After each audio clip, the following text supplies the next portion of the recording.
How's it going, SpookBoxers?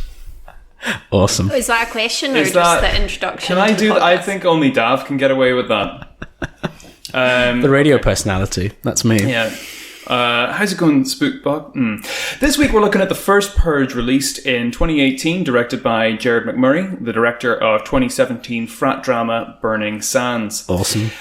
With the ongoing George Floyd protests, we wanted to once again place some links in the description so that you can educate yourself about systematic racism and possibly donate if you can, or share if you can't, to worthy causes such as Black Lives Matter. I'm joined this week, as always, by my housemates Dav. Hey, thanks for having me. And Heather. How's it going? How has your week been?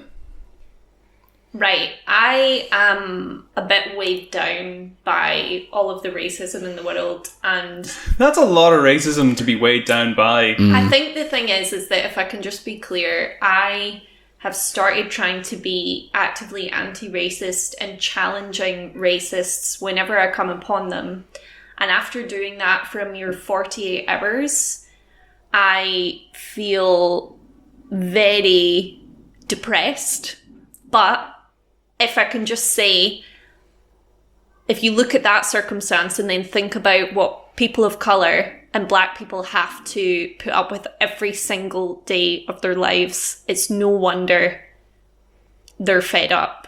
Because I've just kind of peeked into the abyss for 48 hours, tried to argue with racists, and I'm really, really sad about it all, and I'm going to keep going because it's my duty as a white person. But I just have to put that out there that it's very heavy stuff. It's heavy stuff. But we need to be hopeful. Right. And we need to keep trying. And to be clear, you're arguing with racists on social media platforms. You're not breaking social distancing laws. Not at all. I'm fully also in support of social distancing. You're not let's be clear. You're not running around the Botanic Gardens of Glasgow screaming at random people. Yeah. Not yet. Not anyway, yet. You'll get there. You'll get there, one step at a time. How are you, Daff? I took a bit of time there. Sorry. That's fine. I'm good. I guess another week in paradise. I guess. Yeah. Ends in sight, maybe. I don't know. Is the end in sight? I don't know. I can't. If the end the goalposts keep moving. Yeah, people are pushing to open up for the economy, but Nicola Sturgeon in Scotland is being firm about it, and we gotta love her. She won't put that economy first. Maybe behind closed doors, but with something like this, she's sticking to her values, which is like protect the peeps, love the peeps. It does seem like the steps are much more careful here than it is in England. I spoke to a lot of people who live in England, and it seems like things are getting pretty lax around there. I think we just need to be fortunate that Nicola is our gatekeeper, because being part of Britain, it could be a shit show here, but we're coping a little bit better thanks to her. So I don't know, there's something kind of purgy about Boris Johnson's generally like just have fun vibe that goes with. Oh, is that what he's been saying? I haven't been keeping up. He has not been saying just have fun, but it's been kind of. Is this libelous? Well, now that I've said he has not said it, no.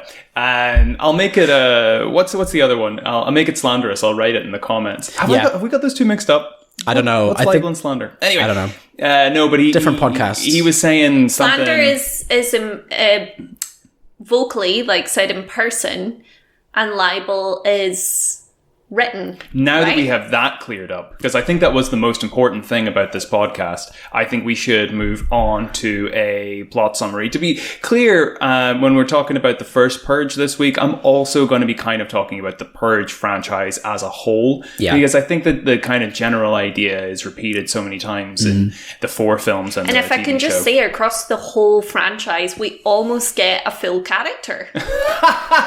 Yeah, true. Oh man. And also, this means that we don't actually have to talk about the other films ever.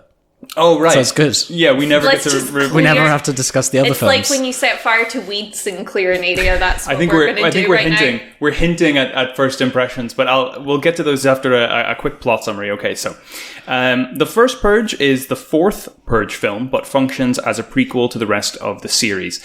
The film charts the events of the first experimental relaxing of the legal system within the Purge's fictional universe. Set in Staten Island in an alternate reality 2014, the film explores just what happened on the night of the First Purge experiment and the relationship between class, politics, and human nature. On that fateful night, at the behest of the dominant and extreme conservative political party, the New Founding Fathers of America, any and all crime, including murder, will be legal for 12 continuous hours. Police, fire, and emergency medical services will be unavailable until tomorrow morning at 7 a.m. when the purge concludes. Blessed be our New Founding Fathers in America, a nation reborn. May God be with you all. The audience follows an ensemble cast, including Yolande Noel as Dimitri, a young, intelligent, and seemingly beneficent drug lord, Lex Scott Davis as Naya, an anti-purge activist, and her young brother Isaiah, played by Joy Van Wade, a young man feeling mixed emotions about joining the criminal world that surrounds him. Also, Marisa Tomei is the architect. Did everyone realize that? Of course, yeah. The architect? The one who designed the experiment. The, sociologist. You knew it was Marisa Tomei? Of course. I thought it was the lady that looks like Marisa Tomei that's in The Boys. There's like an actress that is like, oh, we couldn't get Marisa Tomei. Call Clarissa Flomé. Teresa Momei. Yeah. Anyway. But it seems like in the First Purge they couldn't get Marisa Tomei, so they got Marisa Tomei. She's not even... oh, God! She's not even doing anything with that Marisa Tomei's role. Amazing. But yeah, you're kind of right. She kind of... She kind of flubs it. You can see her, looking at her hand for the lines. Yeah. Although Dimitri and Naya do their best to avoid the purge at first, events transpire that eventually draw them into the fray. Dimitri narrowly avoids being murdered by two young women who, it transpires, were sent by a former ally. This prompts him to take to the streets with an armed entourage to avenge the attempt on his life. At the same time, Naya is contacted by a frightened Isaiah, who, we learn, attempted to join the purge only to end up in a struggle to survive. Through a night that pushes them to their limits, the group eventually figure out the truth about the purge. That the extreme murder and violence that takes place on the night is not the repressed rage of the masses bubbling to the surface, but instead groups of mercenaries, militia, and disguised police and military personnel hired to systematically cleanse the neighborhood under the guise of the purge. Annoyingly, this is confirmed to the audience in a totally unnecessary subplot involving the New Founding Fathers.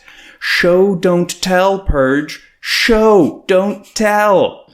The film climaxes with our protagonists holed up in Naya's small apartment against a white supremacist mercenary group. Through careful planning and Dimitri's almost superhuman killing ability, the gang live through the night. Dimitri calls for revenge against the purge, perhaps setting up more purge movies, while the NFAA declare the purge a success and announce plans for a nationwide purge the following year. Okay. Mm-hmm. How'd I do? Did I miss anything? Seemed comprehensive to me. I don't know. There's a bunch of other stuff. There's stuff with drones that's in there. There seems to always be a drone subplot in Purge movies. Mm-hmm. I don't know what, in the first, in the initial Purge, can we call it the initial Purge? The initial Purge, yeah. In the initial Purge, Ethan Hawke's the Purge. in the Hawk Purge. The Hawk Purge. The youngest son has got a little remote control drone car. It always feels like a really clumsy sort of surveillance subtext to me. I don't know. I'm glad you said that because I actually want to get back to that. That's what. Okay. But in Ethan Hawke's The Purge, that surveillance is beneficial to the protagonist. Right. So it's kind of pro-surveillance. We're not going deeply into this today, but it's confusing what they're saying. Oh, you don't think we're going deeply into this today? Well, not the movie that we're not looking at.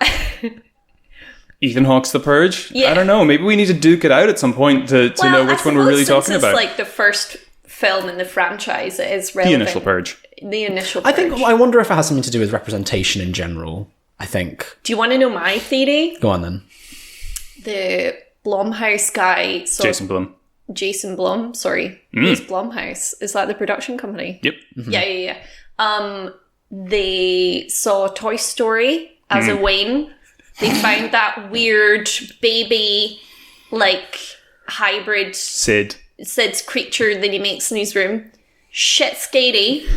And then that features in the Purge films to frighten people because he's terrible at crafting a horror film. That's possible, except that Jason Blum has got like very little to do with these movies except that he bankrolls them, and it's super weird. And he's friends with Noah Baumbach. I've got a question about him later, so hopefully we'll get that far. Yeah. Okay, so I got right. Initial thoughts on the Purge, on the First Purge. I want you to go ahead first.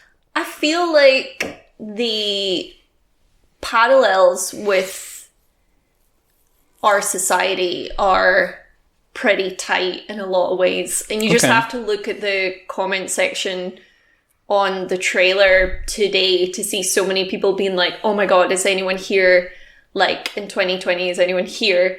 People see something similar to like the society that we live in the First Purge, but in terms of going any further with that comparison, the movie doesn't do anything with it. And therefore, I think the audience is left unsatisfied because ultimately they set up a social commentary that is just empty and a social parallel because they don't develop characters. And so we're not really in the world of the movie at all. And really it's just like a kind of slasher violent movie. Okay. Pretending to be something deeper than that, because the thing that gets the most attention is the violent scenes. And they don't really lead us anywhere else with it. So I think that like there are commendable things about what the movie tries to do. Right. But I have to even question if that is what it's trying to do. I think that they're smart enough to say, let's sell people a social commentary film. Yeah. Dressed up that way for the trailer. But people are really coming for the violence, and we can get away with it in this kind of like proto-political movie. Yeah, it's like what I was saying about in the plot summary. They have that whole section in the First Purge where they have the NFAA. NFF. I think there's two Fs. NFFA? NFFA. New Founding Fathers of America. Yes. Oh, I said it wrong in the plot summary. NFFA. I thought it stood for National Fucking Firearms. What does it stand for? The New Founding Fathers of America. Oh, cool.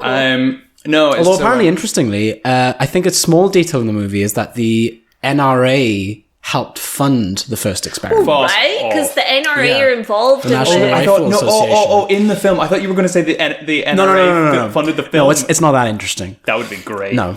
I mean, see, if you look at the commentary, like, what is it, like, declaring that it says versus what is the movie and the mise-en-scène actually saying? And it's like, it's pro-guns, like, it's pro all of that, do you know what I mean? So, though it seems like it's critiquing, like, the top 1% and their corruption, I don't think it is. It's an exploitation movie. I think it's an exploitation movie, yeah.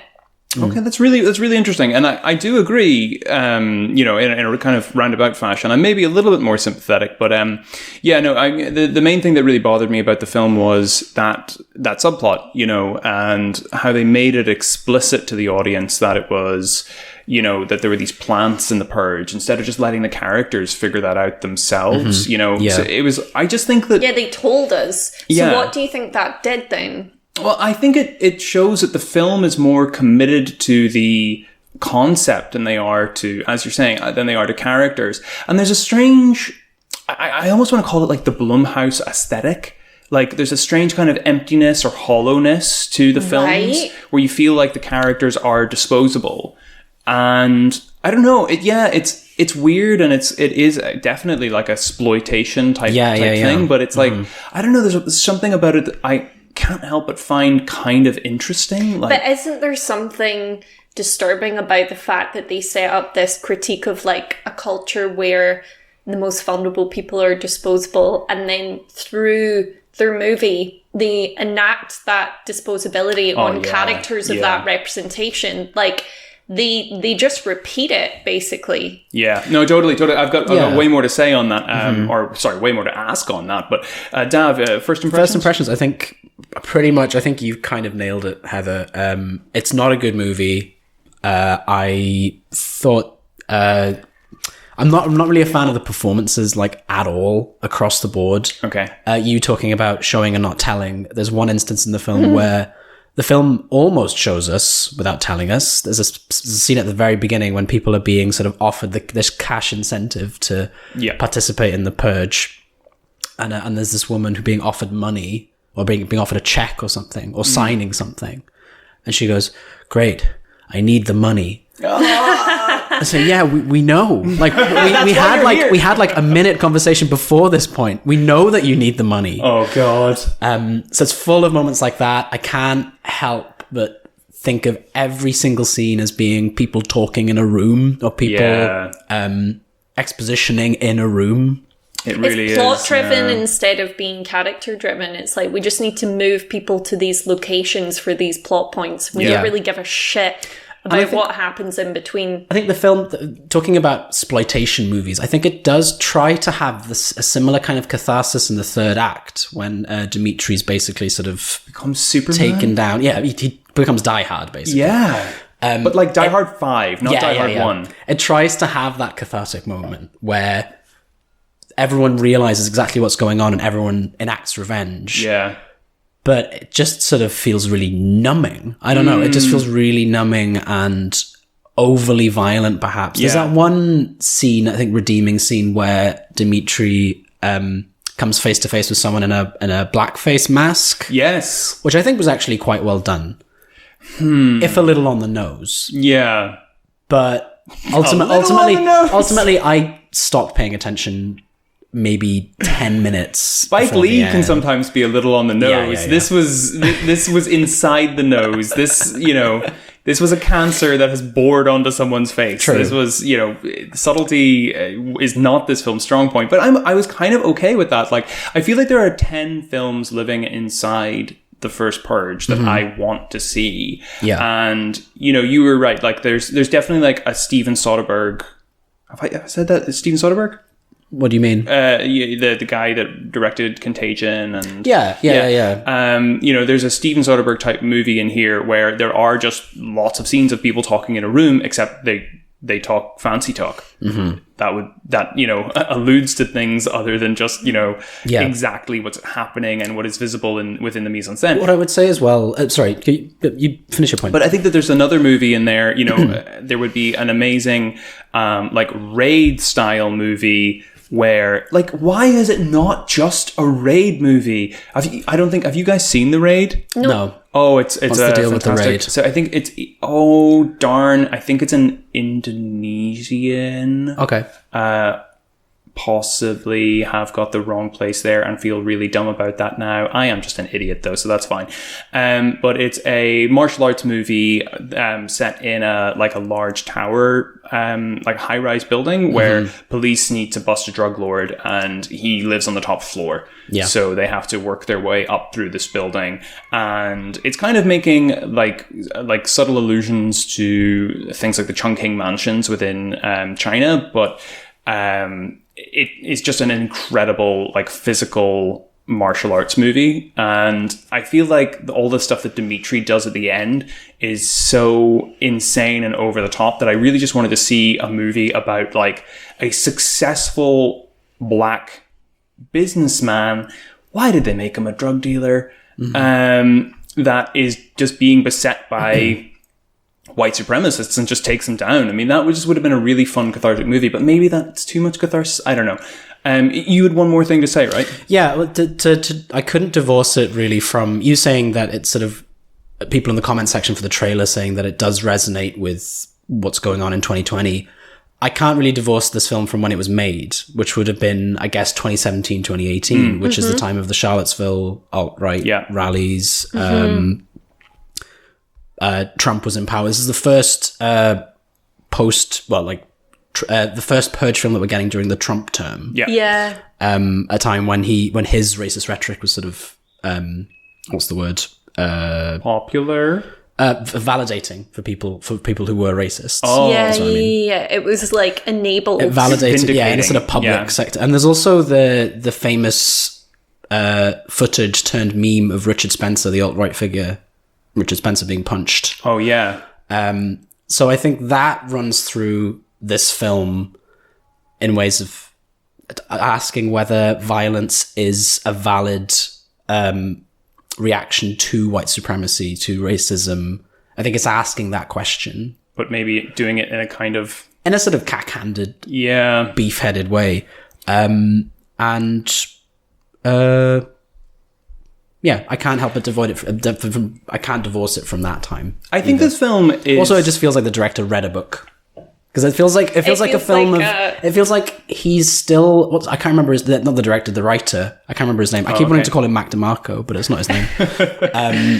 It feels like he's still trying to work out what The Purge is and how it might resonate with I feel like things all in of these society. films are that. They feel like they're like working concepts. Yeah, they do feel like that. But that is the Blumhouse thing. It's like you can get your movie greenlit, you know, if you just have a full script and maybe own your own camera. I don't know. Yeah. I don't know what it is. They're basically the "we live in a society" meme. It's yeah, we live in almost. a society. We live in a spooky society. Without following it up at all. It's like, yeah, and what do you want to say about it? I don't know, but like, it's intense, isn't it? And it's like... This feels can like... you make a spooky trailer? Yes, I can. This feels like the first time these films have directly grappled with intersectionalism in a way. Well, intersectionality, I think. Oh. Although clumsily... Like, I think the other films, the first first three, grapple with sort of wealth inequality. Right. Whereas this is the first explicit...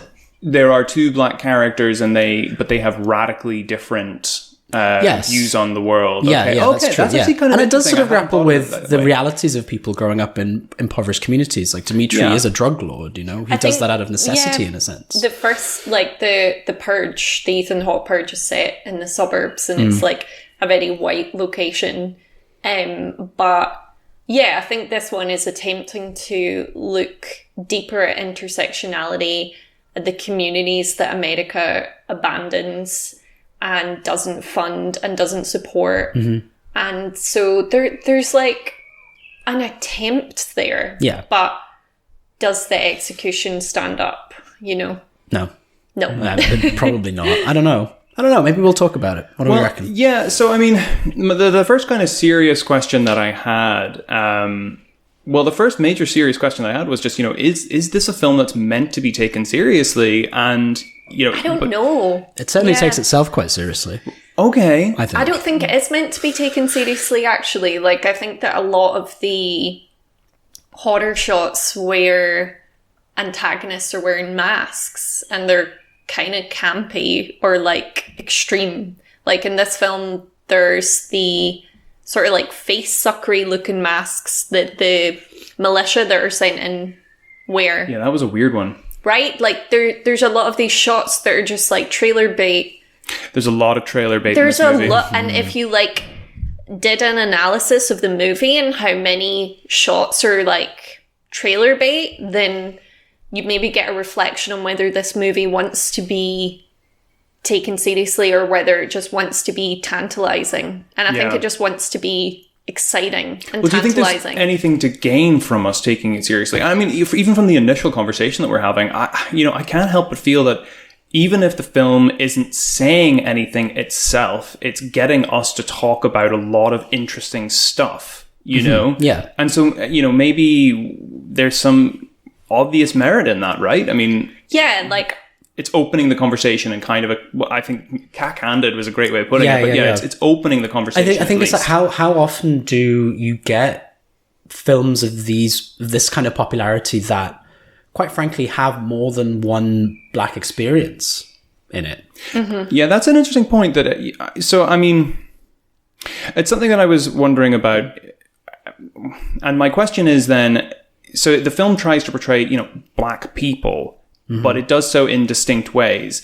There's, on the one hand, you have this like educated and passionate rights activist who I think has very explicitly been portrayed as, you know, reminiscent of a Black Lives Matter activist, especially in the promotional material for the films. You know, there was a lot of pictures of Naya's character with her fist raised in the air, you know, that always evocative image. And they used monochrome. You know, evocative of the black and white version of the American flag. And so they use monochrome images to try and summon that kind of Malcolm X style, black revolutionary, semiotic resonance with the depictions of Naya in the advertising materials for the film, which I think is pretty disingenuous when you actually like reflect on what's in the film. Not that she's, a bad. It seems pretty opportunist. She's a cool character, but it's material. opportunistic. Yeah. I wonder if that's the thing.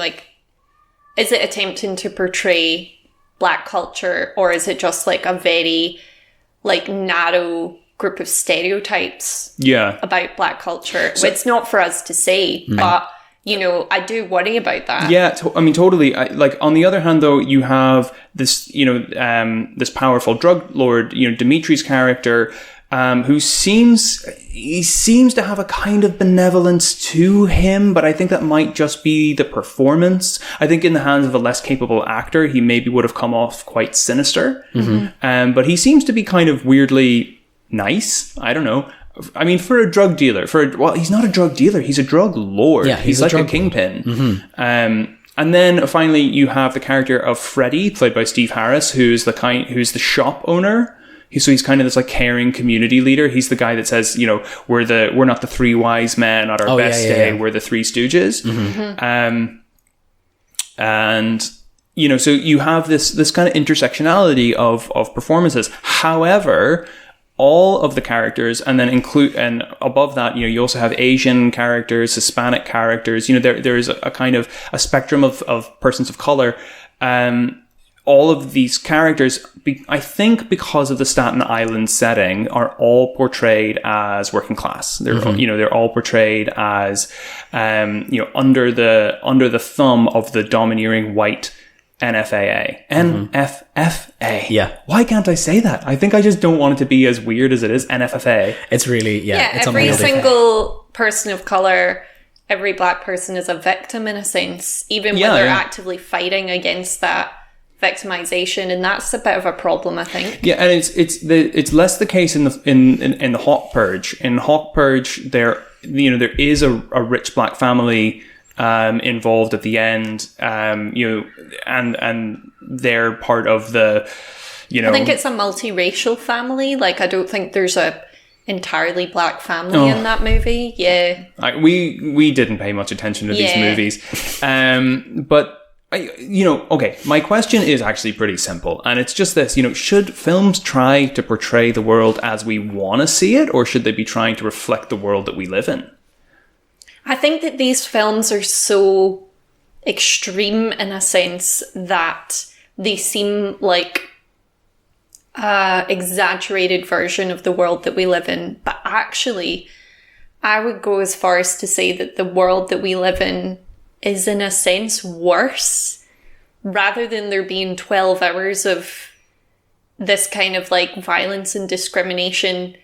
The worst thing isn't almost to take part in something like this. The worst thing is that this is happening every day.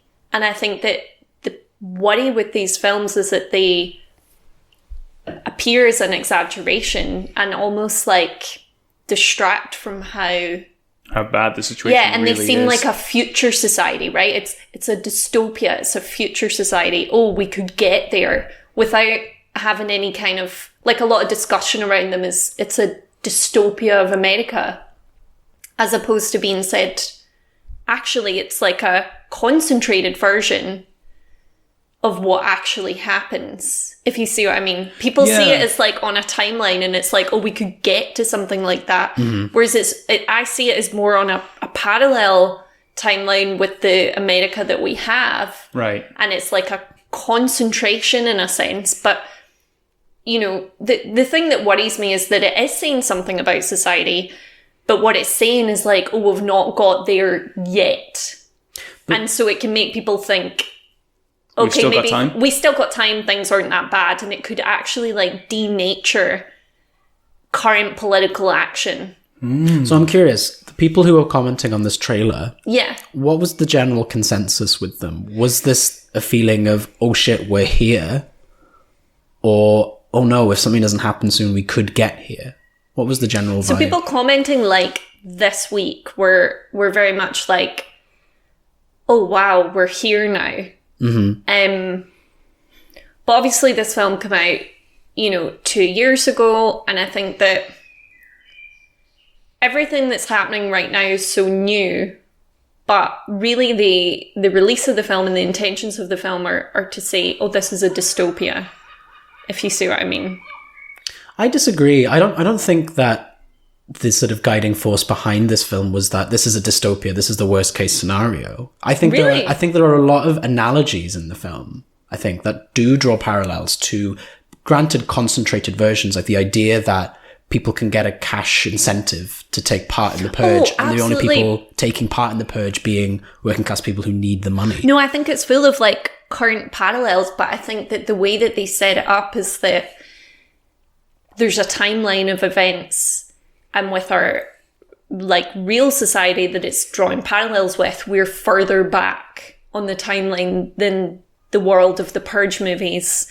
Whereas I think that is slightly problematic because it denies that we have things that are like almost just as bad happening in our society. Yeah, I think this is exactly what I was asking about then, is that I think there is an important distinction, and this usually comes up in discussions of like science fiction literature. Do we attempt to portray what we want, or do we attempt to create analogies of what we're living in right now? And generally my patience with like science fiction that tries to portray the world we're in right now, I usually have very little patience with that. If you think of like Alex Garland's Ex Machina, where he's using, now I fucking hate that movie, but he tries to use this analogy of creating these androids as somehow to be a reflection on the treatment of women as objects.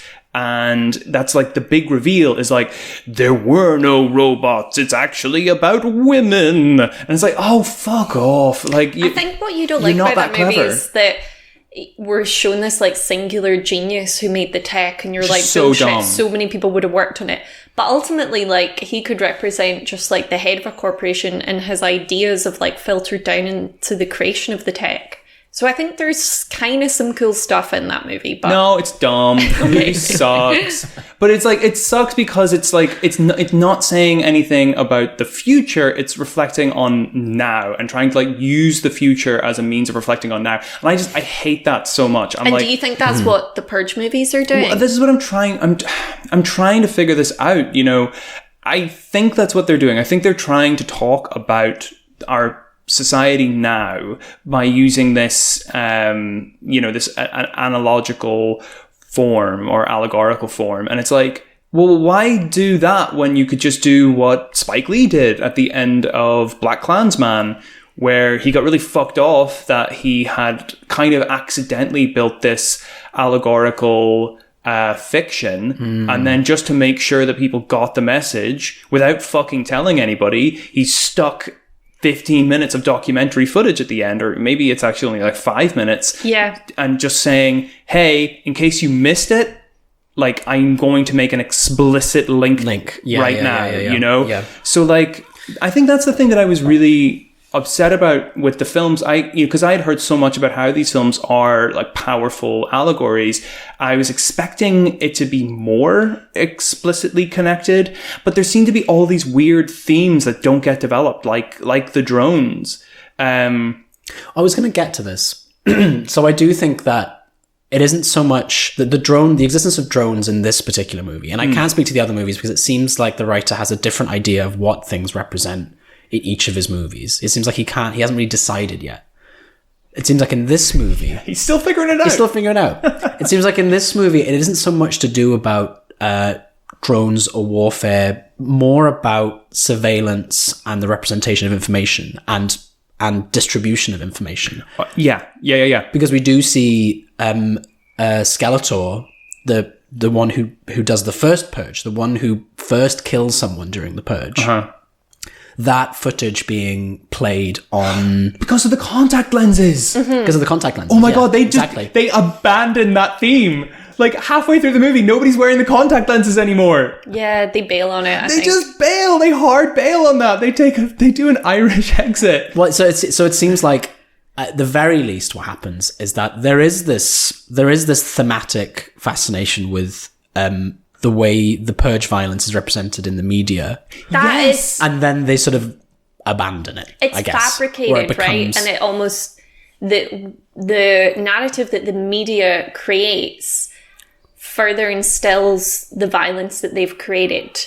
Yeah. It wasn't there in the first place. They exaggerate it. They fabricate they it. turn it into propaganda. Is what They do. make it propaganda for their own gains. Like, all of that is really cool. Like, there's a lot of parallels with reality, like the corruption of American politicians, the fabrication of crime by the police state, and then creation of crime by their presence, lying about crime data. You know, you really like the scene where everyone was actually partying in the neighborhood during the purge. I want to talk about that actually now. Like, I was reading a little bit by, now this is one of the difficulties of just reading a book instead of like listening to a YouTube. Like, is it Kwame Appiah? I'm not sure. So Kwame Appiah, a philosopher that writes quite a lot about identity and, well, cosmopolitanism and the construction of racial identity in particular. In their most recent book, Lies That Bind, there's this discussion of the construction of race, which I've been talking to you about quite a lot. So the kind of the arrival of the race as a concept as it relates to science. So, you know, this kind of 1800s ideas of science coming along, the creation of the term biology, and then how that was then like hijacked for the means of slavery. So eugenics then. Yes. Yeah, Part and parcel with eugenics, and that kind of frighteningly enough being like the culture of early America, you know, that's the culture that it was founded on. But Appiah talks about how there were actually earlier experiments carried out by European noblemen where they would take, they would, well, yeah, kind of take African slaves, but it was a different kind of slavery. It's, you know, it's a kind of slavery that we can't even get because royalty is just so nuts. But these like lords took an African man into their country and educated him and made him a doctor, but did it to kind of like prove that it had nothing to prove to themselves that you know, education and performance has nothing to do with your appearance, because they already knew from times of antiquity that somebody being from Africa, from the continent of Africa, you know, didn't block anything, because, you know, obviously, you know, the places like the north of Africa was, well, it's the birth of all civilization, and that was something that was very well known. So it was nothing to do with somebody being African. It was to do with their skin tone, you know, so they were trying to prove this experiment to themselves, but they did that through data. You know, they did that through experimentation. And in the film, they have this whole thing about like trying to collect the data, trying to, you know, it's like they're still trying to do this experiment about race or class, this same kind of experiment thing. And then they're ultimately fabricating the results for their benefit. For the outcome in the same that way. they want. Yeah. Well, but except the thing that I thought was really quite clever, and it relates to Marisa Tomei, so I still have to talk about it, is the way that she's this like sociologist who's developed this psychological experiment, but knows from psychology, and I actually know about this from economics. But in the study of psychology, you would know that when you remove all rules, people will actually just act on them kind of innately. Like if people are left unsupervised, and importantly left unsupervised, then they start to supervise themselves. But where this went wrong was, of course, the Stanford Prison Experiment. Sorry, can you just circle back? I can circle back. I've got my Bluetooth. Yeah, we got our Bluetooth on. Yeah, can you circle back? Sorry, you're saying Marisa Tomei's character says that people will innately follow rules. Yeah.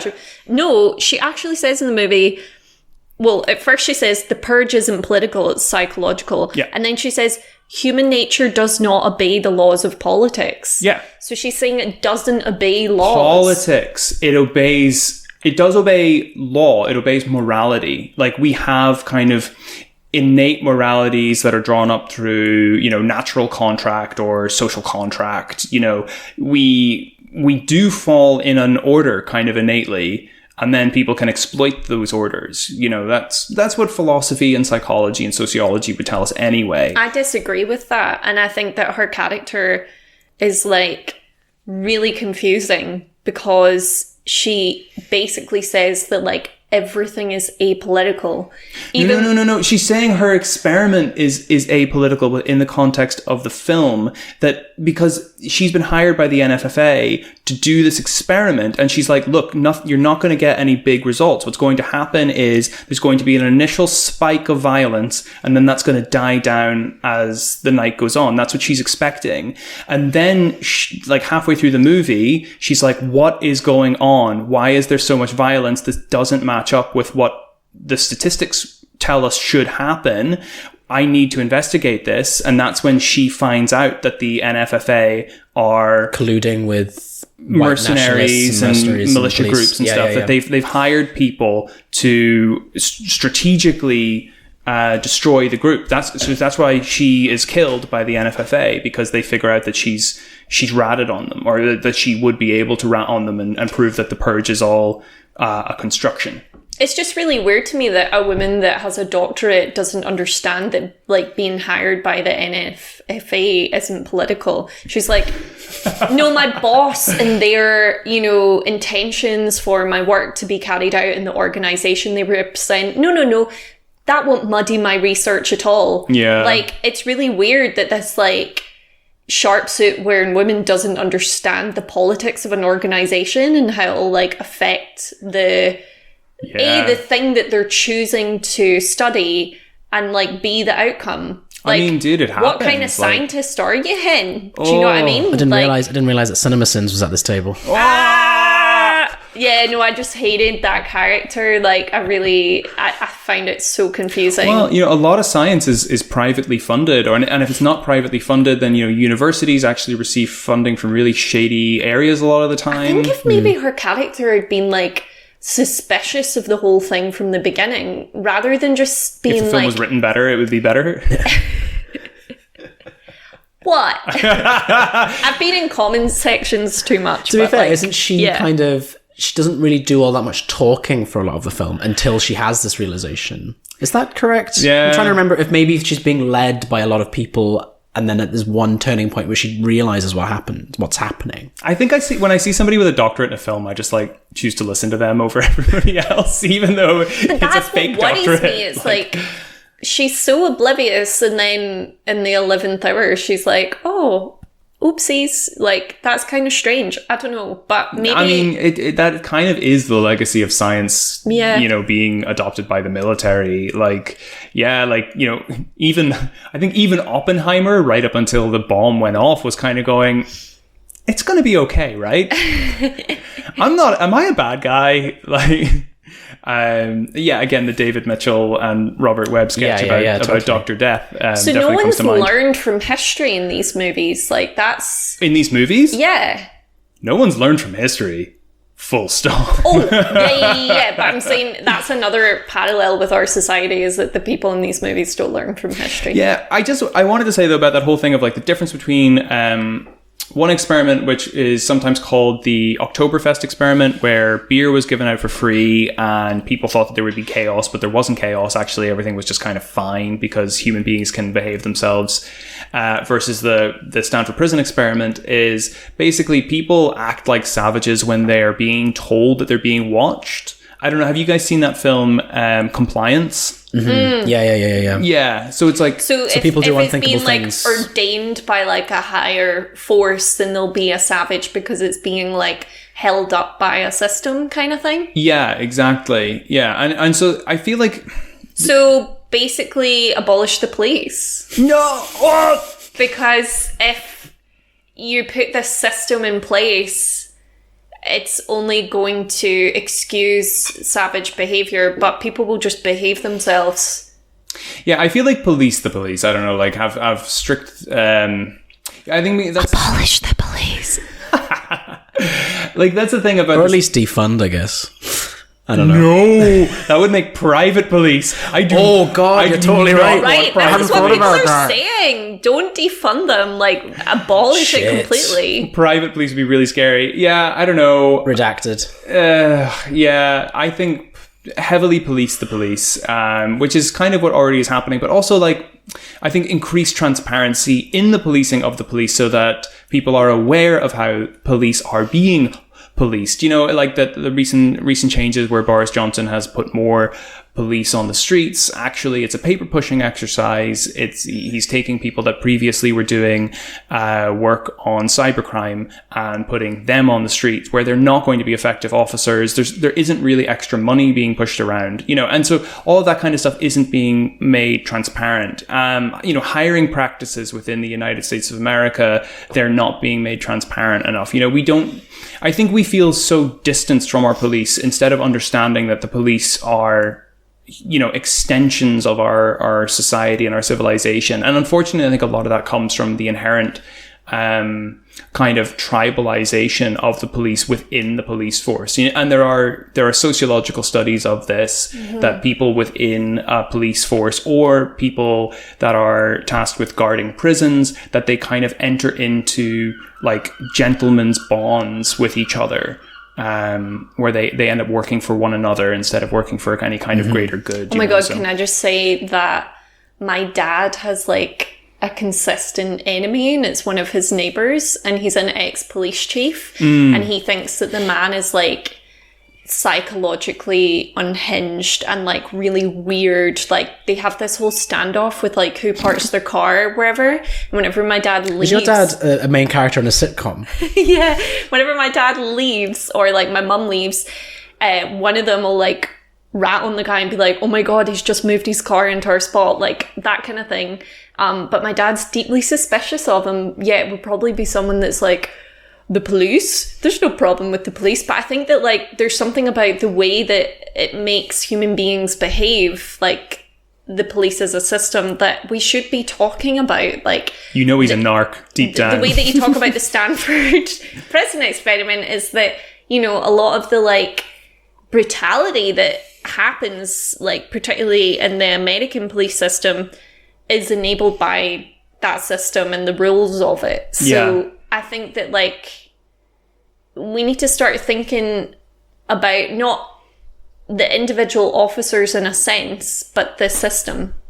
Yeah. And that's why people are saying abolish the police, because let's start again and come up with something that can serve the community, that doesn't have this inherent like supervision and like violent element to it. Yeah, I mean, it's kind of like, it sounds insane, especially on the scale of something like America, but you know, and it's not really comparable because Northern Ireland is such a smaller nation. But yeah, within Northern Ireland, the police service was completely dismantled and rebuilt from the ground up to better serve the community that was actually there. And you know, really, when was this? That was throughout the late 90s and early 2000s. The police service of Northern Ireland was created, and yeah, it was really interesting. And they tried to go for a 50-50 hiring policy. What was interesting was that actual Catholics from within Northern Irish communities actually didn't really want to join the police, which was historically a Protestant organization. Not that it's so clearly cut. It's very reductive to call things Catholic or Protestant, but that's kind of Northern Irish rhetoric seeping into me here. But instead, they ended up hiring quite a lot of people from the rest of wider Europe. You know, back in the day when the UK was part of Europe. Oh, those days. But it was quite interesting because then it just sort of showed you how just nominal someone's Catholic or Protestant background was, that, you know, they were technically able to hire denominationally Catholic people, even though they may have been from Warsaw instead of, you know, Belfast. But anyway, that's a little interesting little factoid. I've got a final question before I've got some silly questions. And basically it is about Mikhail Bakhtin. You know Mikhail Bakhtin, The Carnivalesque. Indeed, the Carnivalesque. Have you guys been chatting pre-podcast without me? I was going to make a joke about getting our milk from Mikhail Bakhtin or something like, Mikhail Bakhtin. You guys aren't allowed to have like a Mickey pre-podcast chat without me. That's not fair because now I need to get up to speed. But anyway, Well, get no, cracking. She's found the clubhouse. I know. Mikhail Bought the Bakhtin, clubhouse. was a theorist that talked about this idea of the carnival. Essentially, this. Do you know what Saturnalia was, guys? Saturnalia. It was like a. I know, but I want to hear you say it.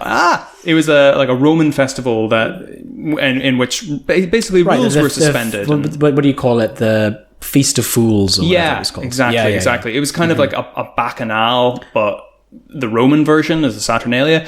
Would like a Mardi Gras be a Saturnalia? Okay, or just cut to the chase and call it a Mardi Gras. So Bakhtin talks about the kind of the modern ancestors of the Saturnalia and calls them carnivals. He's talking about Mardi Gras, exactly. These kind of Christian festivals, but they are alive with like the suspension of morality for a day. And he says these really great things about it, about how within the carnival, there's no life outside of the carnival. The laws, it has only one law, the law of its own freedom, which is super cool and really reminded me of that bit in Rick and Morty when they're in the weird sex dream and somebody's like, oh, that's gross. And they're like, no, you're not allowed to say it's gross. Like, anyway, well, I just have a question. Like, is the Purge attempting to depict the carnival and the carnivalesque, or is it trying to actually be the carnival? The carnivalesque? Is it trying to kind of act as a way for viewers to go and see these films? Like create a visual space of one without necessarily exploring it in narrative. Trying to create a cathartic feeling, where people can go and watch this movie for 2 hours and feel like,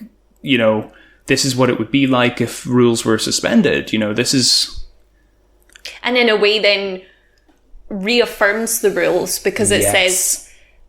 Well, that's the whole point of the Purge within the film. They say that, that's my concern with the film is that people will go see it and then leave the cinema and say, oh, I'm so glad we have rules without actually questioning the rules that we have. Yeah. And that is like where I come down hard on this and think that like for all of its professed criticisms, it actually reaffirms them. I think I agree with you. I love it. But again, I'll say that clearly it does resonate with people. People do recognize that the films do have some kind of relationship with reality. They don't. I don't necessarily believe that they think it's completely separate. I don't think that they leave that cinema and don't think about the analogies that the film brings up. True, but despite that, I think that they leave and say, oh, I'm really glad we don't have the Purge. And that's the kind of level to which they engage with what comes up in the film. Oh, I'm really glad we don't have that yet. Like, I don't think that it actually invites any deeper discussion. Yes. I'd be curious. I'd like to talk to some people about it. Yeah. I'd be curious just to be clear, that. we only talk to each other. We don't really have any. We haven't left the house in 3 months. We don't have a bubble system here in Scotland yet. Yeah, we're not even there yet, so we don't actually know like wider thought on this movie. But yeah, I guess maybe I have faith in moviegoers. I guess, but nice. Oh my god! No, that isn't shade. I promise. Like I guess maybe I just sort of. I'm a little bit of an optimist about. Oh no! I'm saying, oh my god! Like, do not have faith in moviegoers.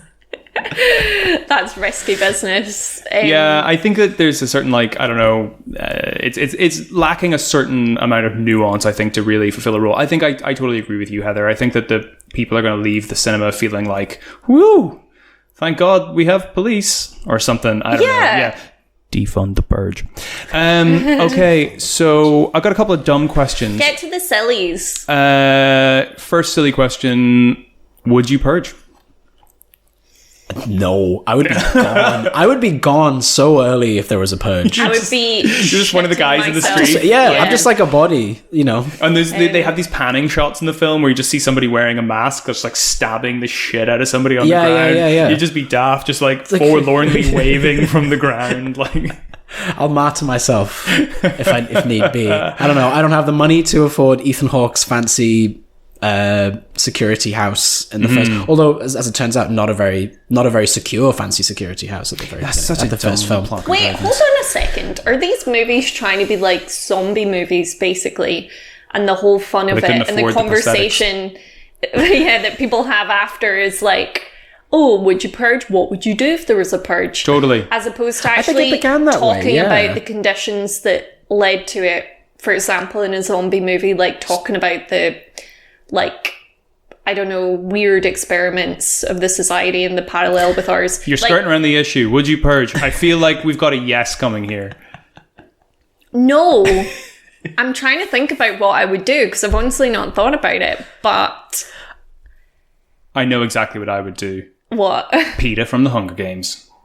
You would disguise yourself as like A rock. a piece of rock. I would use cake icing to disguise myself as a lamppost. Or The funniest thing about that in that scene is that like he spent like hours on it, and then like Katniss comes by and he just like stands up and is like, "Oh hey," it's like, "Oh my god, mate, you put so much into that. Like, what are you doing?" Like it's devastating. The funniest thing about that scene is that he looks like the Nan bread from the Mighty Boosh. Like, is that you, PETA? Not you, Nan bread. Like, it's, yeah. A lot of people in the comment section actually of the trailer for the First Purge were like, why would you kill anyone? You just go steal like the new iPhone. And I think they were saying like, they were taking part in this question and being like, what would you do? And they're like, this movie's so dumb. No one would kill each other. They would just go steal shit. So maybe I would loot. Yeah, You would loot. I think I would loot. Oh, I'd like, probably I don't try want and to loot. think that I would do nothing. I would think that I would hide at home if people were out murdering each other, but I simply don't think that they would do that. Like my fellow commentators on YouTube in this comment section, sorry, I'm losing it. I think that I would loot. I would definitely loot. You're going to loot? Yeah, because there would actually be no risk of people murdering each other. Like, the Purge movie fabricates that and shows that they fabricate that within the film. Haven't you seen that footage of the 90s when people wanted to get the Tickle Me Elmo? Oh my god, well, I wouldn't loot somewhere Black where Friday. like Karens, like Black Friday Karens go because they're fucking vicious. Are you talking about the video where a white American Karen grabs, I don't think it's Tickle Me Elmo, but it's some kind of box, Black Friday box, off a small black child, takes it off the child. The mother is like, what are you doing? You took that from my kid. And then she starts screaming at the black woman like, oh, don't come near me. Oh, you're being violent. It is horrifying. Wild. Like, she took it from a child and then completely lied and was like, don't come near me. Jesus, this was meant to be my light question. Sorry, but looting is like, I don't want to loot anywhere near a Karen. Right. So I need to figure out where I'm going to loot because the Karens are terrifying. Maybe you could just, I don't know, the three of us could just go become part of some weird, like, I mean really weird sex orgy to the point that when any murderers came into the room, they would just be like, oh, I don't want anything to do with that. what if they do want something to do with it, Murder though? would not be taking place. Like, that's just my thought on it. But, like, sorry to deny your weird sex orgy. Yeah, well, sorry to there's reject got to you. be like bestiality taking place on the night and stuff. There's got to be hilarious stuff. That's what I happening. always wonder. Like, what are they not showing us? It's weird that they're like, oh, it would just be murder. There were Everyone some would funny kill comments. each other. Someone was like, oh, I would remove my mattress tag. Like, stuff that's illegal. Yeah, like, I mean, but you've you got know to, what I mean? you've got to People would, wonder. like, what are things that are illegal that are so mundane that people would be like, oh, fuck yeah, I'm gonna, like, move my bin. commit like, tax fraud. Yeah. I'm going to commit, a lot of people said they would commit tax fraud. I think that the main Although thing would that is only like, be good for one day? Like I'm the going to next take day, the that's- warranty stickers off. why would people Of kill? all I do wonder that electronics. how does any of this work? So say if you did commit tax fraud, right? That's a ruse that you have to keep Hold up. on a second. Cinema sins. Hold on a second. No, not cinema sins. Heather's cinema sins. Hold on a second, right. it all depends who you are if we had a purge. If you believe the lies sold to you by politicians, that the reason why you're struggling is because of immigrants, like if you believe conservative lies, then maybe you would be going out murdering. And I hate those people, and these people really upset me. Like, yeah, absolutely. If you don't believe that and you know what's actually going on with the 1%, then you would fucking loot. So it's just a question of whether you're like educated or not about what is going on in our society. Well, I feel schooled. So the only smart thing to do is loot. If you're out there murdering people, you've believed a lie. Well, there we go. The only smart thing to do is loot. All right. Well, that's it. That's the first purge conversation wrapped up. Sorry for getting serious during your silly questions, but I have had to figure this out in real time, and I'm really satisfied, and I'm like such a looter now. I think I'm going to go loot something right now. When in doubt, loot. All right, Don't murder, just loot. Next week are... T-shirts. The only smart thing to do is loot. Heather, you're up next week, right? Yeah, I think next week, I don't know if this is illegal, but we might have a special guest. Hooray. If bubbling with another household is allowed, and that is our they can call in remotely. It's totally dear fine. friend Nell, who's a bit of an aficionado with South Korean film, and suggested we cover Train to Busan, which is a zombie film, and we've nicely linked into that, actually. I think we've all seen that as well. We've watched all it on seen it. Halloween. No, you didn't. This was before you lived here. All happy to have some aficionados coming on board, and so we You're are making fun of me. So we're going to have Train to Busan next week. Is aficionado a weird word to use? Nope, we're all aficionados here. I'm an aficionado too. Oh my god, your little weird boy clubhouse needs to stop now. Like, okay. I'm being exiled. This is horrible. Just remember that the only smart thing to do is loot. Thanks everybody for listening. Just to let you know that we're going to upload videos every Saturday.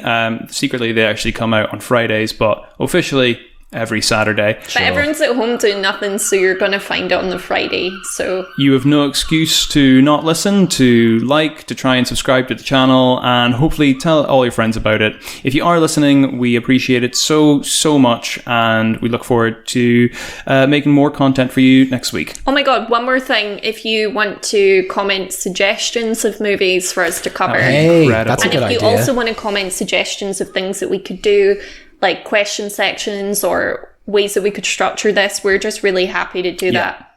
Like, subscribe, become an aficionado. Only clever thing to do is loot. Join the boys clubhouse. All options available for you. I can't wait till Nell is here. Okay, bye. See you next week. We love you.